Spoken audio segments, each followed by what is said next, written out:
माननीय मुख्यमंत्री श्रीमती रेखा गुप्ता जी।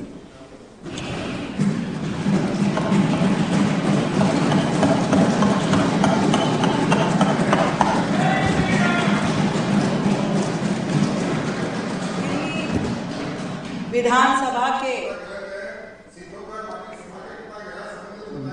बैठी अपने नेता से बताइए। दिल्ली विधानसभा के माननीय अध्यक्ष विजेंद्र गुप्ता जी, इस ऐतिहासिक विधानसभा के सदन में बैठे मेरे कैबिनेट के साथीगण और सभी साथी विधायकगण, आप सभी का धन्यवाद करती हूँ कि आपने इस महान समागम, जिसमें हमने सिखों के 9वें गुरु तेग बहादुर साहब की 350वीं शहादत का दिवस दिल्ली में मनाया, उसका श्रेय मुझे दिया, उसका साधुवाद मुझे दिया। परंतु मैं सच में उस साधुवाद की, उस बड़ाई की पात्र नहीं हूँ, क्योंकि मैं ये मानती हूँ कि ये जो कुछ भी हम कर पाए, ये गुरु साहब की मेहर से, उनकी मेहरबानी से ही हम कर पाए, नहीं तो संभव नहीं था। नहीं तो सच में दिल्ली देश की राजधानी, जहां पर कुछ ही दिन पहले उसी लाल किले के बाहर वो हादसा होना, बम विस्फोट होना, और सही कहा सिरसा जी ने कि मैंने सच में उनसे चर्चा करी कि क्या करना चाहिए। अगर कुछ भी और होता है तो जिम्मेवारी हमारे पर ही रहने वाली है। और मैं धन्यवाद करना चाहती हूँ आज इस मंच के माध्यम से देश के गृह मंत्री आदरणीय अमित शाह जी का, जिन्होंने हमें संबल दिया और कहा कि आप अपना कार्यक्रम कीजिए, पूरी व्यवस्थाएं सुरक्षा की जाएगी। और लाखों श्रद्धालु वहां पे आए, लाखों लोगों ने उस समागम में हिस्सेदारी की, गुरु साहब के चरणों में शीश नवाया, और तिनक भर भी किसी प्रकार की कोई दिक्कत का सामना नहीं हो। पहले दिन जितना बड़ा टेंट था, अगले दिन उसको और खोलना पड़ा, इतनी संगत वहां पे आई। और सच में बड़े खुशी का और हर्ष का विषय है कि जो कपिल जी ने कहा कि जिस लाल किले से वो फरमान जारी हुए थे गुरु साहब के लिए, उसी लाल किले पे जब गुरबानी के मधुर सुर गूंज रहे थे, जहां हजारों लोग वहां पे श्रद्धा के भाव अपनी आंखों में लिए गुरु साहब के चरणों में बैठे हुए थे, जब हजारों लोग गुरु के प्रसाद को लंगर के रूप में वहां चख रहे थे, और ऐसे ही जो म्यूजियम वहां पे बनाया गया जिसमें गुरु साहब के जीवन से जुड़े हुए साक्ष्य और ऐसी कहानियों का वहां पे प्रस्तुतिकरण किया गया कि हर परिवार को देख करके अच्छा लग रहा था। और गुरु साहब की जो शहादत थी, उसका एक बहुत सुंदर स्वरूप वहां पे हर एक तक पहुंच पाया। और मैं सच में ये मानती हूं कि ये हमारा सौभाग्य है कि हम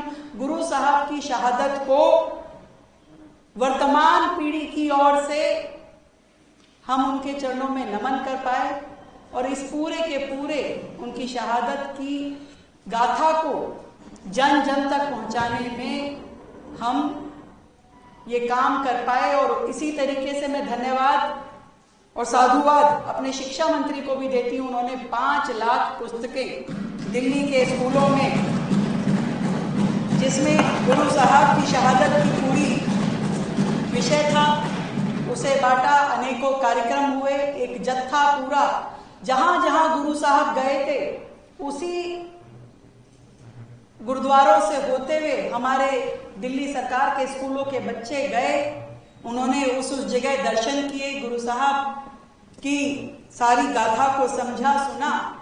ये हमारा कर्तव्य भी है कि हम अपनी इस संस्कृति को सहेज के रखें, और जितनी भी हमारी ये कोशिशें रही कि हम दिल्ली में आगे बढ़कर के इस सेवा को ले सकें, इस महान बलिदान को जन जन तक पहुंचा सके, ये आप सबके सहयोग के कारण, इस पूरी टीम के कारण संभव हो सका। इसलिए मैं आप सबको साधुवाद देती हूं। और इतना जरूर कहना चाहूंगी अध्यक्ष जी कि मेरा विश्वास ये है कि जो देश, जो राज्य और जो नगर अपना इतिहास भूल जाता है, उसे वर्तमान कभी भी भविष्य में याद नहीं रखता, वर्तमान कभी नहीं याद रखेगा। और जो लोग अपनी जड़ों से कट जाते हैं, एक दिन तेज हवाओं में वो तिनके से उड़ जाते हैं। और ऐसे में अपनी संस्कृति पे गर्व करना, अपने संस्कारों को मान करना और समय आने पे उसका सम्मान करना, ये हम सबका दायित्व है। जिसे अपने पुरखों पे नाज नहीं है, वो औलादों का कोई नाम लेवा बचता नहीं है। और हमने अपने इस महान इतिहास को, अपने महान पुरखों को और इन महान परंपराओं को गर्व से याद करते हुए जो सम्मान हम दे पाए, ये हमारे लिए एक सेवा के समान था। जो सेवा हम कर पाए गुरु साहब की मेहरबानी से, और ये शुक्रिया अदा करने के लिए उसके बाद मैं अपनी पूरी कैबिनेट की टीम के साथ में गुरु दरबार में अमृतसर भी गई और इसी का शुक्राना हम सब ने मिलकर के अदा किया।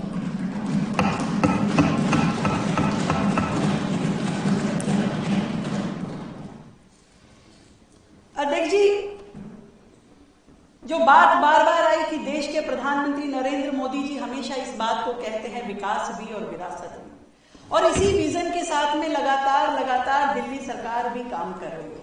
ये कोई एक अवसर नहीं है कि हमने ऐसा करके अपने दिल्ली वासियों के लिए काम किया। मैं इस तेज रफ्तार जिंदगी में करोड़ों लोग अपने गांव से, अपने राज्यों से दिल्ली शहर में आते हैं, और वो इसी आस के साथ आते हैं कि भाई कहीं कोई रोजगार मिल जाएगा, कहीं बच्चों के लिए हम निवाला कमा पाएंगे। वो आते हैं दिल्ली में बसने पर, इसका मतलब ये नहीं कि वो अपनी जड़ों से टूट गए। उनको हक है अपनी जड़ों से जुड़े रहने का, अपनी भाषा पे, अपनी वेशभूषा पे, अपने भोजन पे, अपने भजन पे गुमान करने का, अभिमान करने का। और दिल्ली सरकार इसी नियति के साथ में लगातार दिल्ली में रह रहे करोड़ों लोगों की आस्थाओं का सम्मान करती है और उनको दिल्ली में वो सारी सुविधाएं देते हैं जिन पे उनका हक है। जब उनके कोई पर्व आते हैं, जब उनके कोई उत्सव आते हैं, हमने इसी तरीके से जब कावड़ शिव भक्तों ने मनाई तो दिल्ली सरकार की ओर से उन्हें पूरी सुविधाएं दी। जब लोगों ने रामलीलाएं करी तो हमने उन्हें पूरी सुविधाएं दी, 1200 यूनिट बिजली देना, बाकी सब सुविधाएं देना, ये सारे काम हमने किए। और ऐसे ही हर राज्य के राज्य दिवस को हमने बड़े मन से मनाया।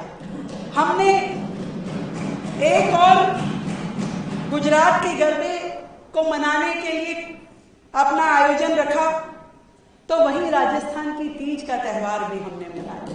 छठ का महापर्व मेरे पूर्वांचल भाइयों की आस्था का ये महापर्व हमने बड़े मन के साथ में यमुना किनारे भी मनाया और पूरी दिल्ली शहर में मनाया। ऐसे हम सब को हमने, और इस बार भव्यता के साथ में जो दिल्ली ने दिवाली मनाई, कर्तव्य पथ पे लाखों दियों के साथ में प्रभु राम के आगमन का वो त्योहार दिल्ली ने बड़े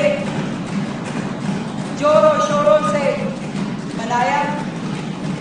ये हमारे मन के भाव हैं जो लगातार दिल्ली के लिए हम कर रहे हैं, क्योंकि दिल्ली का अपना एक बहुत बड़ा इतिहास है। इस दिल्ली ने महाभारत के काल में इंद्रप्रस्थ का कहलाने के समय में वो समय भी देखा जब धर्मराज युधिष्ठिर ने इसे सत्य और न्याय की राजधानी बनाया।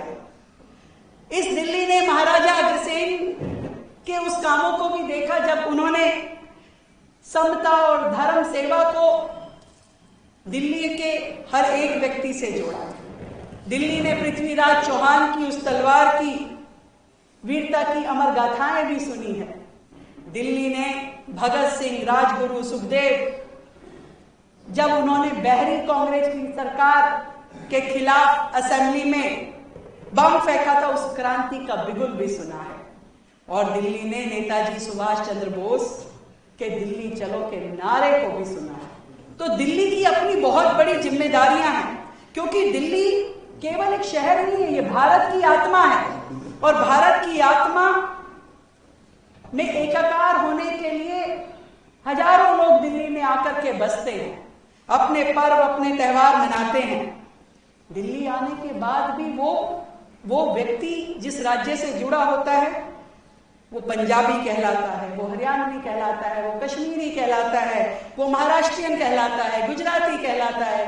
अपने राज्य के जड़ों के साथ वो जुड़ा रहे, इस बात के लिए दिल्ली की ये जनता के द्वारा चुनी हुई सरकार पूरा ध्यान रखती है। पूरा ये 11 महीनों का हमारा कार्यकाल अनेकों उत्सवों के साथ में मनाया गया। दिल्ली शहर को हमने एक तरह से मिनी इंडिया का रूप दिया, और हमने जहां नॉर्थ के राज्यों के पर्व मनाए, वैसे ही साउथ के ओणम, बथुकम्पा, ऐसे ऐसे फेस्टिवल दिल्ली में सेलिब्रेट हुए। और सैकड़ों लोगों की उपस्थिति में उस कार्यक्रमों का आनंद हमने लिया। मैं गर्व के साथ कहती हूं कि दिल्ली सरकार के प्रयासों में दिल्ली हर त्योहार को केवल मनाती नहीं है, उस त्योहार को जीती है बड़े प्रेम के साथ। एक भारत श्रेष्ठ भारत की सजीव तस्वीर है दिल्ली, और इसमें पूरे देश के हर राज्य का आपको हर त्योहार, हर पर्व देखने को मिलेगा। और ये भी हमारी जिम्मेवारी है कि वो पर्व, वो त्योहार बिना किसी विघ्न के पूरा हो। और इसीलिए जब 350वें शहीदी दिवस की गुरु साहब के बात हुई कि इसे मनाना है, बहुत सुंदर तरीके से, ये हमारा सौभाग्य है कि ये बड़ा दिन हमारे टेन्योर में आया है। तो हमने बड़े मनोयोग के साथ में, पूरी टीम के साथ में इसकी प्लानिंग की। और गुरु साहब के उन शब्दों को मैं याद करती हूं कि धर्म हेतु साका जिन किया, शीश दिया पर सिर ना दिया। यानी अपना शीश, अपना सिर दे दिया, परंतु अपने सिद्धांत और अपने स्वाभिमान को गुरु साहब ने कभी नहीं छोड़ा। गुरु महाराज ने धर्म की रक्षा के लिए, मानवता की रक्षा के लिए अपने शीश का बलिदान, हम सब के लिए, मुगल शासकों के सामने, औरंगजेब के सामने वो झुके नहीं। और कश्मीरी पंडितों की जो बात हो रही है, उनकी धार्मिक स्वतंत्रता के समर्थन में उन्होंने अपना शीश नवाया, अपना शीश दिया। और ये आज भी हमें सत्य की, न्याय की और मानवीय मूल्यों की दृढ़ प्रेरणा देने वाला है। जब भी मैं गुरु तेग बहादुर जी को स्मरण करती हूं, तो ये पाती हूं कि गुरु साहब किसी एक पंथ के गुरु नहीं थे। हम कहें कि गुरु साहब एक पंथ के गुरु थे, वो एक पंथ के गुरु नहीं थे। वो भारत की साझा संस्कृति के, साझा चेतना के और साझा मूल्यों के प्रखर रक्षक थे, प्रखर रक्षक। उनके जैसा व्यक्तित्व बिरला ही कोई समाज में आता है, जिसने परिवार खो दिया, जिसने अपना जीवन दे दिया। हर परिवार में इतनी बड़ी शहादत शायद ही हमने किसी और की सुनी होगी। उनका जीवन, उनका त्याग, उनका चरित्र केवल एक कालखंड की कहानी नहीं है कि हम कहें कि एक कालखंड की कहानी है। यह मानवता के साहस और धर्म निष्ठा का शाश्वत आदर्श है, शाश्वत आदर्श है। और इसीलिए दिल्ली सरकार ने इतने बड़े आयोजन को तैयारी के साथ में किया कि गुरु साहब के शीश देना, जो बात हुई कि हमारे दिल्ली के ही गुरुद्वारा शीशगंज साहब उनकी शहादत की गवाही देता है। रकाबगंज साहब गुरुद्वारा गुरु तेग बहादुर जी का जहां अंतिम संस्कार हुआ, ये दिल्ली में होना हम सब के लिए एक बड़े गर्व की बात है। और इसलिए समय समय पे हमें गुरुओं को याद करना, उनकी शहादत को याद करना, ये हमारा फर्ज है। एक ऐसा व्यक्तित्व गुरु तेग बहादुर जी, जिसे हिंद की चादर कहा गया, हिंद की चादर, हिंद की चादर, जिसने ना केवल अपने धर्म को बल्कि दूसरों की आस्था को भी सुरक्षा दी। अध्यक्ष जी, ये कारण था कि हम लोगों ने मिलकर के इस समागम को बड़े मन से किया। मैं यही कहना चाहती हूं कि संस्कृति के संरक्षण के लिए और संवर्धन की दिशा में अपनी सरकार की ओर से दिल्ली की जनता को ये विश्वास दिलाती हूं कि हम दिल्ली की जनता के साथ लगातार इसी तरीके से जुड़े रह करके काम करेंगे। लगातार दिल्ली को एक परिवार की भांति, एक मिनी इंडिया, एक भारत श्रेष्ठ भारत के धागे में पिरो करके हम लगातार दिल्ली के हर व्यक्ति को अपने साथ लेके चलेंगे, उनके सुख दुख में खड़े रहेंगे। भारत माता की जय। जय हिंद, जय भारत।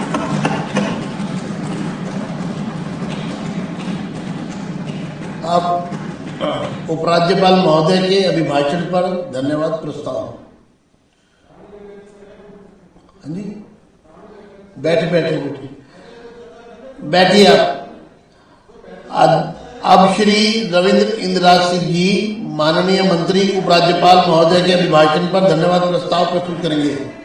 अभी चर्चा उसको रखा हुआ, कल के लिए रखा हुआ है, पॉल्यूशन पर चर्चा के लिए प्रस्ताव आया हुआ है, कल सदन में उस पर चर्चा के लिए उसको रखा हुआ है। बताइए। पहले ही बिजनेस एडवाइजरी कमेटी में आपके सदस्य मौजूद थे और वहां पर पॉल्यूशन पर सदन में विस्तार से चर्चा होगी। सभी सदस्यों को पूरा मौका मिलेगा, जितनी देर आप चाहेंगे हम पॉल्यूशन पर यहां चर्चा कराएंगे। कल उसके लिए समय सुनिश्चित किया गया है। अब श्री रविंद्र इंद्रराज सिंह जी, माननीय मंत्री उपराज्यपाल महोदय के अभिभाषण पर धन्यवाद प्रस्ताव प्रस्तुत करेंगे। आदरणीय अध्यक्ष जी, बैठ जाइए। उपराज्यपाल महोदय के अभिभाषण। आप एक मिनट, मुझे बहुत दुख है कि विपक्ष पॉल्यूशन पर सिर्फ पॉलिटिक्स कर रहा है, नौटंकी कर रहा है, झूठ बोल रहा है, गुमराह कर रहा है और उसके प्रति संवेदनशील नहीं है मुद्दे के प्रति। अगर आप संवेदनशील हैं तो कल पर चर्चा में आप जितने सदस्य आप कहेंगे बुलवाएंगे, लेकिन ऐसा नहीं है। आप यहाँ पर सिर्फ लोगों को गुमराह करने के लिए सिर्फ यहाँ पर झूठे बयानबाजी करें, वो ठीक नहीं है। शुरू करिए। एक हफ्ता पहले ही विपक्ष को बता दिया कि हम लोग 7 तारीख को पॉल्यूशन के ऊपर में चर्चा करेंगे और ये सरकार लेकर आ रही है, तो आप केवल एक दिन का इंतजार करिए। एक मिनट, इसमें मैं किसी को अलाउ नहीं करूंगा। जब इसके लिए समय सुनिश्चित कर दिया गया है और 2 घंटे, 3 घंटे, 4 घंटे, जितनी देर पॉल्यूशन पर चर्चा करनी है, सदन में चर्चा करवाने के लिए चेयर तैयार है। अब आप बैठ जाइए आप, बैठ जाइए। एक मिनट प्लीज, मैं किसी को अलाउ नहीं कर रहा, दोनों पक्षों में से किसी को अलाउ नहीं करूंगा आज मैं। कल मैंने इसलिए समय रखा है। अब इंदिरा जी, कोई नहीं, वो कोई रिकॉर्ड में चीज नहीं आएगी। आइए, शुरू करिए।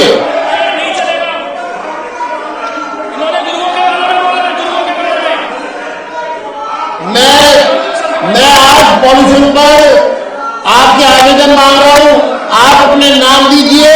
कल पॉल्यूशन पर चर्चा के लिए समय सुनिश्चित कर दिया गया है और विपक्ष और पक्ष और सरकार की तरफ से उस किया जाएगा। दिल्ली की सरकार ने खुद उस पर चर्चा मांगी है, सरकार खुद चर्चा मांग रही है, फिर ये नाटक नौटंकी क्यों हो रहा है? मुझे समझ में नहीं आ रहा। इंदिरा जी, इस पर कोई नहीं बोलेगा। अध्यक्ष जी क्या बोला अभी ना सुना आपने?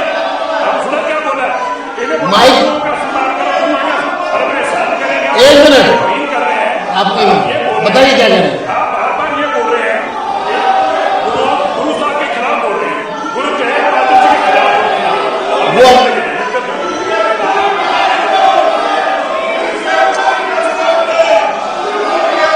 सदन के समय को खराब किया जा रहा है। महत्वपूर्ण मुद्दों पर चर्चा होनी है, पॉल्यूशन पर चर्चा होनी है, लेकिन विपक्ष, मुझे बहुत दुर्भाग्यपूर्ण लग रहा है कि सदन के अंदर माहौल खराब कर रहे हैं, चर्चा का माहौल खराब कर रहे हैं। अब श्री इंदिरा सिंह जी,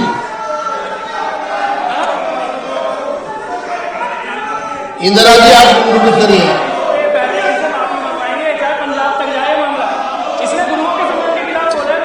मैं सदन के सामने, सदन का समय, अध्यक्ष महोदय सदन में गुरु तेग बहादुर जी के सम्मान की चर्चा हो रही थी, उसके बारे में बहुत गंदी भाषा हो रही है, बहुत गंदी भाषा हो रही है, किसी ने गंदी भाषा हो रही है, ये स्वीकार नहीं किया जाएगा।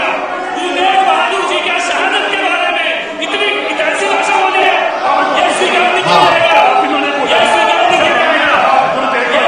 आवाज नहीं, गुरु तेग बहादुर जी की आवाज नहीं, चर्चा हुई थी, गुरु तेग उसका अध्यक्ष किया है, गुरु तेग बहादुर उसका अध्यक्ष किया है, बोले क्या बोल रहे गुरु का सम्मान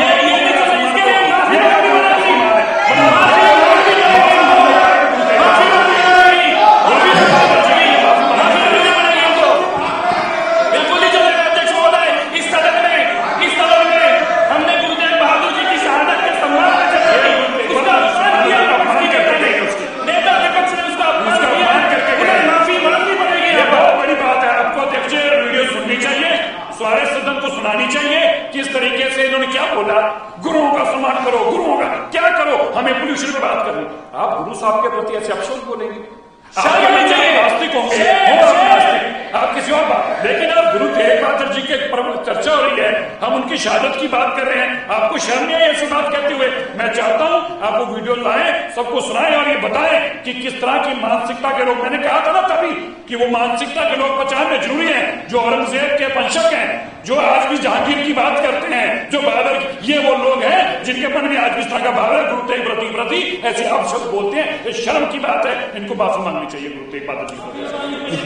इस पर शिक्षा जी ने जो विषय रखा है वो बहुत ही संवेदनशील है, और इस संबंध में वो एक निंदा प्रस्ताव जो है वो लेकर आना चाहते हैं। हाँ जी, हाँ जी, एक मिनट उनको क्या नहीं, एक मिनट, हाँ जी आप बताइए। आपकी बात का सम्मान करते हुए एक क्लियरफाई करता हूं, उन्होंने गुरुओं का नाम नहीं लिया था, उन्होंने कुत्तों की बात कही थी, इसलिए गलत, अगर उस रिकॉर्डिंग आप सुन लें, ऐसा ना कोई गलत तथ्य के आधार पर सदन कोई निर्णय ले, वो ठीक नहीं है।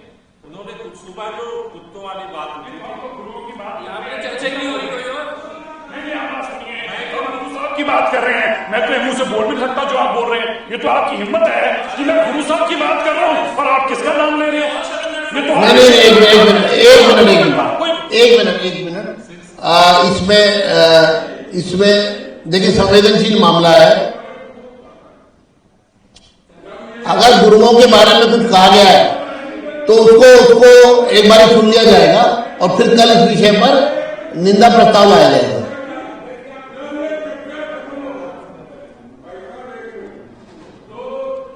आपकी विपक्ष की लीडर ने कहा उसको कुछ नहीं पता, पहली बात तो पलाई गांव मिल गई थी उसको, पलाई। बात यह है कि चर्चा हो न हो अलग बात है, ये क्या मतलब किसी को सम्मान दे रहे हो कि उसकी चर्चा कर रहे हो, होनी चाहिए इस पे। ये आप देखिए, मैं इस मुद्दे पर, ये बहुत संवेदनशील मामला है, गुरुओं की कुर्बानी से जुड़ा हुआ मामला है, ये मतलब इसके शब्द, हमारे शब्द छोटे हैं, हम बहुत छोटे हैं उनके आगे, इसलिए मैं इस पर बिल्कुल अलाउ नहीं करूंगा। जो आपने बात कही है उसको सुन करके अगर उसमें जो बात आप कह रहे हैं तो कल इस विषय पे सदन में निंदा प्रस्ताव लगेगा। अब समय 1 मिनट, अब 1 घंटा समय बढ़ा रहे हैं हम और दूसरा 15 मिनट का ब्रेक करेंगे। उसके बाद मैं चाहूंगा या रविंद्रनाथ जी, माननीय मंत्री जी प्रस्ताव रख दे, फिर उस पर चर्चा शुरू करते हैं। एक चीज 1 मिनट के लिए रखना चाहता हूँ सदन में।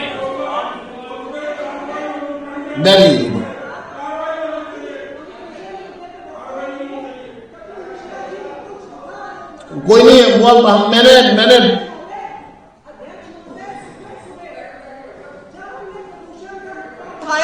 280 लगाए, 280 पे चर्चा नहीं हुई। क्यों? क्योंकि भारत, आप देखिए इसमें ना आपको पॉल्यूशन पर हमने समय दिया हुआ है, फिर आप क्यों इस बार उसको गुमराह कर रहे हैं, लोगों को लगातार गुमराह कर रहे हैं। अब आप चलिए, अब आप आगे, अभी मैं 15 मिनट का ब्रेक कर रहा हूं चाय का, उसके बाद राजीव प्रस्ताव रखेंगे। धन्यवाद।